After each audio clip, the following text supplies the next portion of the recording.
السلام علیکم. ابرار حسین ہم عوام نیوز کی جانب سے اپنی ناظرین کی خدمت میں ہمیشہ کی طرح اس مرتبہ بھی حاضر ہیں، اور جیسا کہ آپ جانتے ہیں اور ہم آپ کو یہ بار بار بتاتے ہیں کہ ہم اپنی شہر کی، اپنے ملک کی ستاروں جیسی چمکتی دمکتی ایک نامور شخصیت سے آپ کا تعارف کراتے ہیں، ان کا انٹرویو پیش کرتے ہیں، اور ان کی جو اس شہر میں جو خدمات ہیں وہ ناقابل یقین، قابل تحسین، قابل تقلید ہیں، دوسروں کے لیے ہیں. ان کی شخصیت نوجوانوں کے لیے ایک آئیڈیل کی حیثیت رکھتی ہے. ہم ہمیشہ آپ کی خدمت میں ایک ایسی شخصیت پیش کرتے ہیں جنہوں نے اپنی زندگی مستحق افراد کے لیے، غریب افراد کے لیے، بے روزگار افراد کے لیے، بیمار افراد کے لیے وقف کی ہوئی ہے. تو آج کے ہماری شخصیت میڈم روبی رحمان ہیں. روبی رحمان صاحبہ سے ہم جاننا چاہیں گے اور معلوم کریں گے کہ انہوں نے یہ اپنے کام کا آغاز اور کام کا بیڑا کب اٹھایا، کس سے متاثر ہو کے کیا، کون سی ایسی شخصیت تھی یا حالات تھے. جی میڈم. السلام علیکم تمام دیکھنے اور سننے والوں کو. اور میں بہت شکر گزار ہوں ابرار صاحب آپ کی اور ہم عوام نیوز کے چینل کی کہ آپ لوگوں نے آج اپنی گو مصروفیت میں سے ٹائم نکالا اور یہاں تشریف لائے اپنی ٹیم کے ساتھ. ایک سوال میں ابرار صاحب نے بہت سارے سوال کر لیے، تو میں ایک ایک کر کے اس کا جواب دیتی ہوں. میں نے کب بیڑا اٹھایا یہ کام کرنے کا؟ میں نے تقریباً 2015 میں سوچا کہ مجھے خلق کی خدمت کرنی چاہیے. کیونکہ میں چاہتی تھی کہ اللہ تعالیٰ کو خوش کیا جائے، اور خوش کرنے کا مجھے کسی نے ایک کی بتائی تھی کہ اگر رب تک پہنچنا ہو، خالق تک پہنچنا ہو، تو اس کی خلق کی خدمت کرنی چاہیے. یہ سب سے آسان رستہ ہے یہ، اور مولانا روم کا قول ہے. کیونکہ میری انسپریشن کیا ہے؟ میری انسپریشن خود ہی میری اپنی ذات ہے.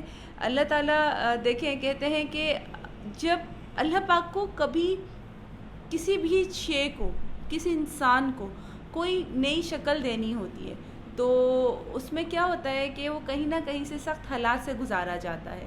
کہیں نہ کہیں ایک مقصد حیات بخشنے کے لیے رب العزت اس کو اس قابل بناتا ہے کہ وہ اتنے بڑے کسی مقصد کو دنیا کے لیے پورا کر سکے. تو اس کی مثال میں کچھ اس طریقے سے دوں گی کہ جب کبھی آپ نے ایک لوہے کی عام سی چیز کو دیکھا ہوگا، وہ لوہار کی بھٹی کے اندر ہوتی ہے، لوہار کے پاس ہوتی ہے، اور وہ اس کو بھٹی میں ڈالتا ہے، اور بھٹی میں ڈالتا ہے، وہ اتنا زیادہ وہ اس کو پکاتا ہے کہ وہ اس کا رنگ اور اس کی حیت بالکل آگ جیسی ہو جاتی ہے. اس کے بعد وہ اس آگ میں سے نکالتا ہے اور ہتھوڑی اور چھینے سے اس کو خوب چوٹ مارتا ہے، اور پھر پانی میں ڈالتا ہے، پھر پکاتا ہے، پھر چوٹ مارتا ہے، یہاں تک کہ اس کا پسندیدہ یا پھر ڈیزائریبل اس کی شیپ آ جاتی ہے. پھر اس کے بعد اس کو مزید تراشتا ہے، خراشتا ہے، پھر اس کے بعد رنگ و روغن کرتا ہے. اس طریقے سے وہ ایک بدنما کسی تصویر کا حامل نہ ہونے کے باوجود وہ جو لوہے کا ٹکڑا ہوتا ہے وہ ایک خوبصورت شکل میں اور کارآمد شکل میں آ جاتا ہے. یہی بس حال ہم انسانوں کا ہوتا ہے کہ ہم بالکل را مٹیریل میں اپنی زندگی گزار رہے ہوتے ہیں ایک عام انسانوں کی طرح. وہی کہ ہماری مادی خواہشات ہوتی ہیں، وہی بچوں کی خواہشات ہوتی ہیں، 9 to 5 جاب ہوتی ہے، ہماری زندگی بالکل اسموتھ چل رہی ہوتی ہے. لیکن کبھی کبھی جب اس میں روڈ کے اوپر کھڈے آتے ہیں، پتھر آتے ہیں اور اسپیڈ بریکرز آتے ہیں، تو سمجھ لینا چاہیے کہ خالق آپ کی جو ہے وہ آپ کی جو ہے پالش کر رہا ہے، آپ کی نئی شکل کی تیاری کر رہا ہے.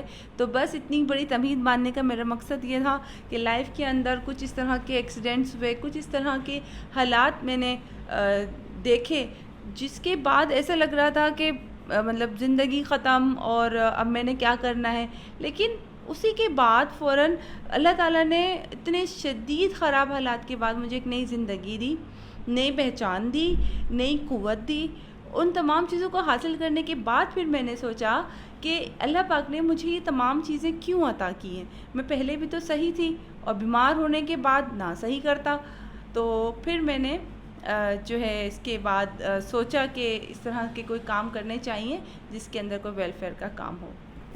ناظرین، ہمارے ذرائع نے اور مختلف طریقوں سے ہمیں کچھ انفارمیشن معلومات ملی ہے میڈم روبی کے بارے میں، کہ میڈم روبی ایک حادثاتی طور پر اپنی ٹانگ سے یا اپنی ٹانگ میں تکلیف کی وجہ سے معذوری کا شکار ہوئیں، انہوں نے کس طرح سے اس کا مقابلہ کیا، اس چیلنج کو قبول کیا، اور کس طرح سے دوبارہ اس دنیا میں اپنی ٹانگوں سے چل کر دوسروں کے لیے مثال بنی، اور ایک ایسی مثال جو دوسروں کے لیے باعث تقلید بن گئی. ہم جاننا چاہیں گے میڈم روبی سے کہ وہ کیسے حالات تھے، کس طرح یہ حادثہ پیش آیا. کس طرح یہ حادثہ پیش آیا؟ حادثہ تو جیسے ایک چھوٹا سا ایکسیڈنٹ تھا، لیکن ہمیں نہیں معلوم تھا کہ وہ ایکسیڈنٹ اتنا زیادہ شدید ہو جائے گا کہ میں ایک ٹانگ سے معذور ہو جاؤں گی اور پھر چلنے پھرنے سے قاصر ہو جاؤں گی. اور اس کی ایک ہی سال کے اندر اندر مجھے ڈائگنوز ہوا کہ میں ایوین پیشنٹ ہوں، مجھے اوسٹیونیکروسس ہے. اوسٹیونیکروسس جوائنٹ کا کسی بھی جوائنٹ کا خراب ہو جانا ہوتا ہے. تو اوسٹیونیکروسس کے پیشنٹ ہونے کے بعد پیرالائز ہو گئی. پیرالائز ہونے کے بعد زندگی کے اندر جتنی ہوپس تھیں، دلوانے والے جو ڈاکٹر جسے ہم کہتے ہیں کہ مسیحا، انہوں نے سب سے زیادہ ڈسکریج کیا کہ جناب اتنا کوئی علاج نہیں ہے، اور علاج ہونے کے ساتھ ساتھ چلنے کے امکانات بھی بہت کم ہیں. تو وہ ٹائم میں نے کافی ٹف دیکھا ابرار صاحب اپنی زندگی کے اندر. اس ٹف ٹائم کے بعد لیکن ایک چیز رہی، مجھے میری فیملی کی سپورٹ بہت زیادہ رہی، اور ان لوگوں نے مجھے کرج دے کے رکھی کہ نہیں، سب چیزیں ٹھیک ہو سکتی ہیں، آپ ہمت کیجئے. ان کا ہمت حوصلہ اور یقیناً اللہ تعالیٰ کی طرف سے دیا ہوا مجھے ہمت حوصلہ، اس نے مجھے دونوں ٹانگوں پہ دوبارہ سے کھڑا کیا. اور آج بھی میں اسٹل اوسٹیونیکروسس کی پیشنٹ ہوں، لیکن جو ہے بہت سارے ادارے چلا رہی ہوں اور بہت سارے خلق خدا کی خدمت کے کام کر رہی ہوں. میڈم روبی، آپ ہمیں یہ بتائیے کہ اتنی مشکلات، اتنی تکالیف کے باوجود آپ نے جس حوصلے، لگن، جذبے اور جوش و خروش سے کام کیا، ایک تو اس کے پیچھے کیا کار فرما تھا، اور دوسرے کہ کس قسم کی مشکلات آپ کو درپیش آتی ہیں، وہ کیا وجوہات ہیں کہ آپ اپنے کام میں رکاوٹ محسوس کرتی ہیں لیکن آپ ڈٹی رہتی ہیں، ہمت نہیں ہارتی. بہت ساری اس طرح دو طرح کی مشکلات مجھے پیش آتی ہیں. ایک تو میری ذاتی، جو میری طبیعت خراب ہے، جس کی وجہ سے میں پراپر چل نہیں سکتی، مجھے اسٹک یوز کرنی ہوتی ہے، اور سم ٹائم اگر اسٹک میں گھر بھول جاؤں یا میرے پاس نہ ہو حادثاتی طور پہ تو میں زیادہ نہیں چل پاتی. ایک تو یہ ہے جس کو میں مینیج کر لیتی ہوں. لیکن دوسرا سب سے بڑا مسئلہ مجھے یہ درپیش آتا ہے، چونکہ میں ایک ویلفیئر آرگنائزیشن ہنرمند کے نام سے کراچی میں رن کرتی ہوں، تو ہمارے یہاں سوشل سیکٹر میں بہت سارے بیریئرز ہیں، خاص طور پہ خواتین جو کام کر رہی ہیں ان لوگوں کے لیے کافی ساری جو مشکلات ہیں تو وہ کم ہونی چاہیے. تاکہ میں تو کیونکہ ایک معذور انسان ہوں، میں پراپر چل نہیں سکتی، بغیر سہارے کے زیادہ دیر کھڑے نہیں ہو سکتی، تو مجھے تو یہی چیزیں لگتی ہیں کہ یہی میرے بیریئرز ہیں. لیکن میں دوسری خواتین کو بھی دیکھتی ہوں جو مختلف فورمز پہ کام کر رہی ہیں، تو ان کو بھی بہت ساری مشکلات پیش آتی ہیں. تو میرے آپ کے توسط سے میری یہ ریکویسٹ ہے کہ اس طرح سے جو خواتین کام کر رہی ہیں ان کو آگے بڑھنے کا موقع دیا جائے اور ان کی مشکلات میں اضافہ نہ کیا جائے.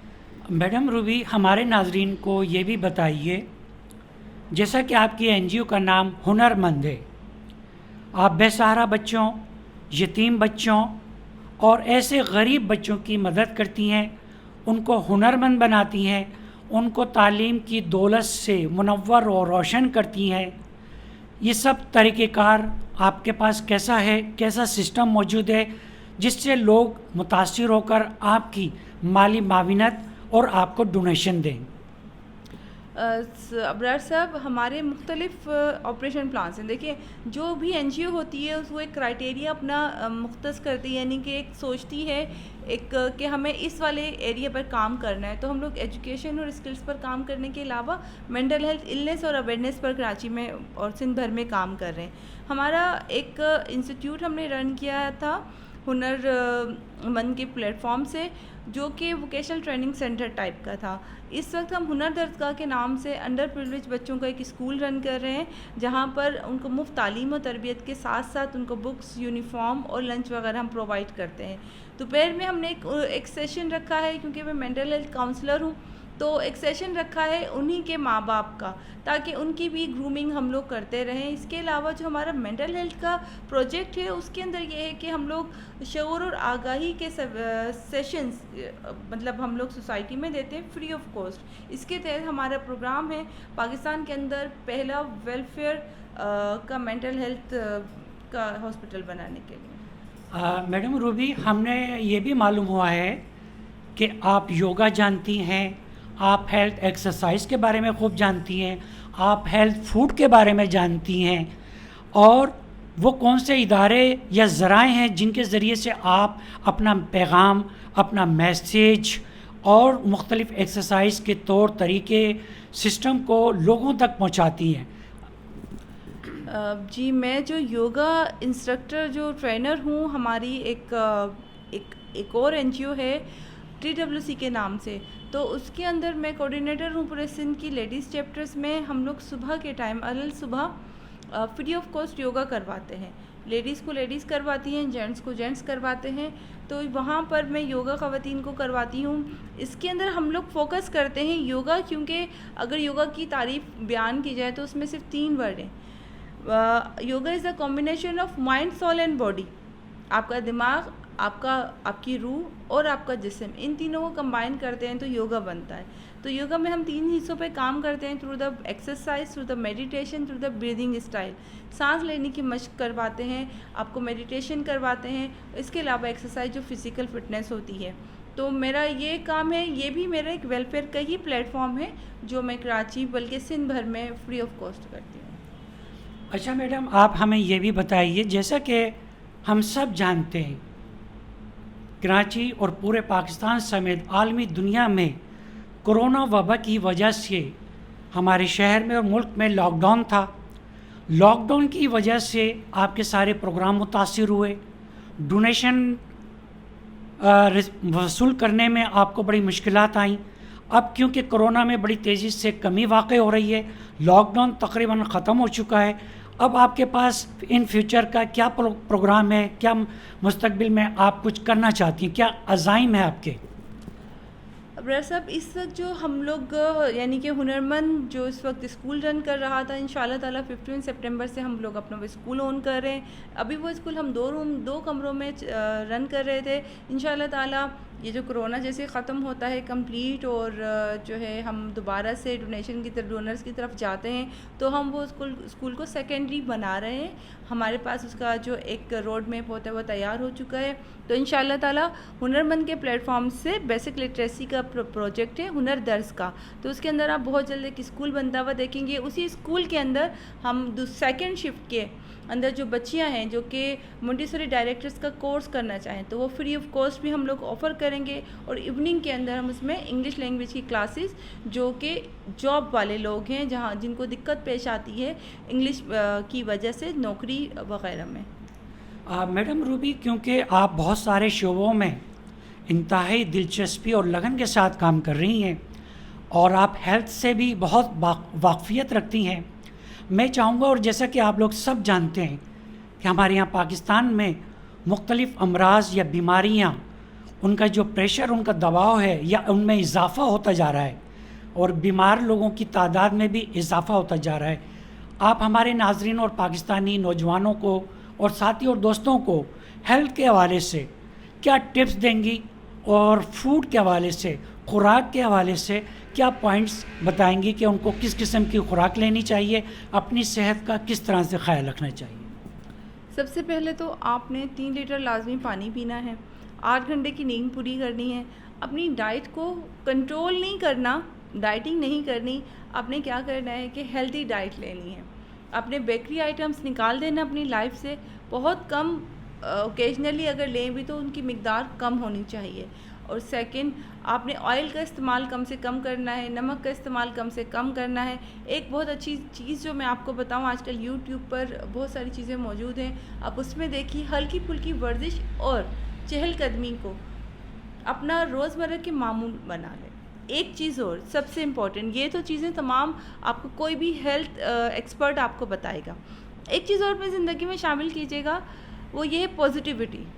Think positive. آپ جتنا زیادہ پازیٹیو رہیں گے, آپ کی زندگی کے اندر زیادہ سے زیادہ مثبت تبدیلیاں آئیں گی, مثبت لوگ آئیں گے, آپ کی سوچ بدلے گی. اور جب ایک انسان کی سوچ بدلتی ہے تو وہ اپنے سراؤنڈنگ میں رہنے والے تمام لوگوں کو ویسا ہی پاتا ہے, اور ویسے ہی لوگ پھر اس سے ملنے لگتے ہیں. ناظرین, جیسا کہ ہم نے آغاز میں اپنے انٹرویو کے بتایا تھا کہ ہم ہر مرتبہ, ہر انٹرویو میں, ہر ملاقات میں اپنی شہر کی ایک نامور ممتاز شخصیت سے آپ سے ملاقات کراتے ہیں. آج ہم میڈم روبی سے یہ جاننا چاہیں گے اور معلوم کریں گے کہ وہ کیا وجوہات ہیں کہ لوگ جوک در جوک آپ کے فین ہو جاتے ہیں, آپ کے دوست بن جاتے ہیں, آپ کے ہم خیال بن جاتے ہیں اور آپ کی این جی او کے ساتھ کام کرنے کی خواہش مند ہوتے ہیں. کوئی بھی عوامل نہیں ہے اتنے کوئی خاص, لیکن میں نے جیسے ابھی آپ کو بتایا پازیٹیوٹی, میں پازیٹیو رہتی ہوں, تو اس کی وجہ سے ایک جو چیز ہوتی ہے کہ مجھ سے جو جتنے بھی نیگیٹو لوگ ہوتے ہیں وہ خود بخود مجھ سے دور ہو جاتے ہیں, اور پھر میں اپنے جیسے لوگوں کو اٹریکٹ کرنے لگتی ہوں. یعنی کہ لوگ مجھے اٹریکٹ نہیں کرتے, میں انہیں اٹریکٹ کرتی ہوں اپنی سوچ سے. میں اتنی مثبت سوچ رکھتی ہوں, میں کبھی کسی کی بات کا برا نہیں مناتی, اور اگر کوئی مجھ سے سخت کلامی سے بات بھی کر لیتا ہے تو میں اس کے بعد اس کو لیٹ گو کر دیتی ہوں, فورگیٹ کر دیتی ہوں, ڈیلیٹ کر دیتی ہوں, اپنی میموری کے اندر اس بات کو, اس بری بات کو رکھتی ہی نہیں ہوں. تو یہ تو ہو گیا میری شخصیت کی اندر جو خاصہ ہے اس کا, وہ یہی ہے کہ, اور دوسری چیز اسمائل, آپ مسکراتے رہیے. آپ کے سامنے جو بھی انسان ہوگا, چاہے وہ جتنا بھی آپ کو اس وقت برا سوچ رہا ہوگا یا برا کہنا چاہتا ہوگا, تو ایٹ لیسٹ اس کا 50% جو ہے غصہ, تناؤ اور نفرت آپ سے اور نگیٹیوٹی وہ خود بخود کم ہو جائے گی. کیونکہ جب آپ اچھا سوچتے ہیں, پازیٹیو سوچتے ہیں, تو آپ کے اندر سے پازیٹیو وائبس نکلتی ہیں. جب آپ مسکراتے ہیں تو خود بخود آپ کی جو فیلنگز ہوتی ہے وہ ایک ہیپینیس کی طرف جاتی ہے, جو دوسروں کو متاثر کرتی ہے. اور تیسری بات کہ اگر میرے ساتھ جو لوگ جڑتے چلے جا رہے ہیں میری آرگنائزیشن کے ساتھ, اس میں یہ کہوں گی کہ خالص ہونا. اللہ تعالیٰ سے بھی اگر آپ کو قرب حاصل کرنا ہے تو آپ کو خالص ہونا چاہیے. تو بس آپ نے جو بھی اس طرح کے جو بھی آپ لوگ کام کر رہے ہیں ویلفیئر کے, اس کے اندر سب سے زیادہ آپ کا پیور ہونا ضروری ہے اپنے کام کے ساتھ. ویلفیئر کے علاوہ بھی جاب کرتے ہیں, بزنس کرتے ہیں, دیکھیے انہی لوگوں کو زیادہ فائدہ ہوتا ہے جو اپنے کام کے ساتھ مخلص ہوتے ہیں. تو شاید اس وجہ سے لوگ میرے ساتھ جڑنا پسند کرتے ہیں, کیونکہ میں اپنے کام کے ساتھ مخلص ہوں. ناظرین, ہم آپ کے سامنے بھی ایک بات رکھیں گے اور میڈم روبی سے بھی یہ معلوم کریں گے, اور کیونکہ میڈم روبی ایک سماجی سوشل ورکر ہیں, ایک سماجی رہنما ہیں, ایک سماجی لیڈر ہیں, ہم ان سے یہ جاننا چاہیں گے کہ آج کی دنیا میں یہ الیکٹرانک کا دور ہے, الیکٹرانک کی ایک الگ دنیا ہے. جیسا آپ جانتے ہیں کہ سوشل میڈیا پہ آئے دن ہر وقت کوئی نہ کوئی میسیج یا کوئی ویڈیو, ایسی ویڈیو جس سے کسی کی شخصیت کو, کسی انسان کو, کسی شخص کو, اس کے دل کو تکلیف پہنچتی ہے, اور بعض اوقات کسی ویڈیو سے دین اسلام کی بدنامی ہوتی ہے, رسوائی ہوتی ہے. ہمیں چاہیے کہ ان ایسی ویڈیو کا بائیکاٹ کریں اور ان ویڈیو کو پھیلنے سے, وائرل کو ہونے سے روکیں. ہم میڈم روبی سے چاہیں گے کہ وہ اس سلسلے میں ان کے کیا خیالات اور وہ کیا میسیج دیں گی.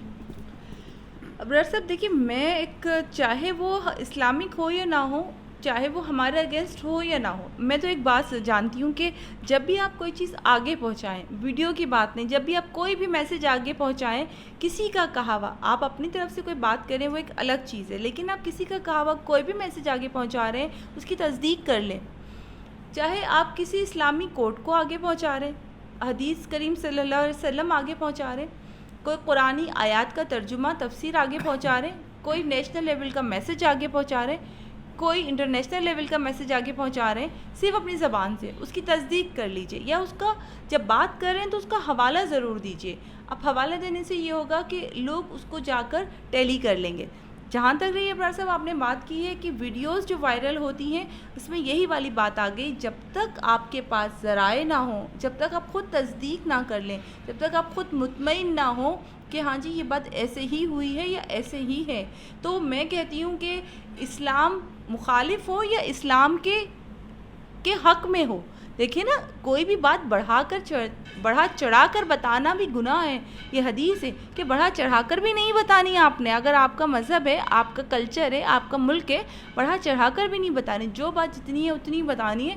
تو اچھی اور بری دونوں باتوں کی تصدیق کر لیجئے, پھر اس کو آگے بڑھائیے. وی لو پاکستان, آئی لو پاکستان.